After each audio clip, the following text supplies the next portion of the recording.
Please, go ahead. Ah, that's a bit of a long story. I once had a similar experience. It had to do with the host family I lived with as a child. I was an orphan, adopted by a couple with a great deal of love in their hearts. I had many siblings, and we all adored each other.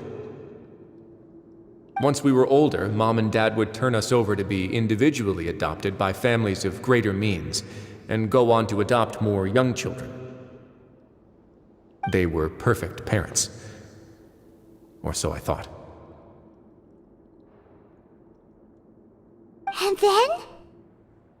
And then, I found out we were merely raised as livestock. Once we had reached a certain age, our parents would bring us to the market for sale. All children that were sold would leave the house, and nobody would know what became of them. As for those who didn't sell, they were merely disposed of. Did you know I once considered myself an extremely lucky child?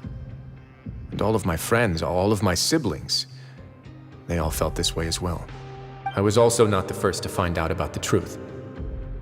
All those who found out before me were simply added to the disposal pile. I could never shake the feeling of irony every time I juxtaposed their tragic ends against our parents' adoring smiles. Yes, like the society, my parents created a facade of joy, lied to satiate their desires, and even employed incredibly cruel methods to keep their grasp on power. They did all of that, but never considered how their actions would utterly ruin all the children they took under their wing. Worse, perhaps they never cared about that at all. But I did. So in the end, I killed them and set all of the remaining children free. I was convicted for my crimes and exiled to the fortress of Meropide. Ah! My methods were extreme, yes, but I was still a teenager at the time. I'd been betrayed by those I trusted most, and I didn't think that more moderate ways would solve the problem. My doubt and helpless anger pushed me forward until I got what I deserved. It's all right. You don't have to tell me what you think.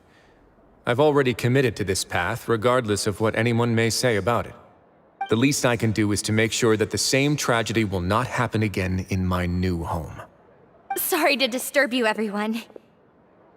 Oh, it's a vis facile. Are you two feeling better yet? It was all because you arrived in time. I managed to escape unscathed. We came here on impulse today, because we were hoping that you'd be able to lend us a hand, Your Grace.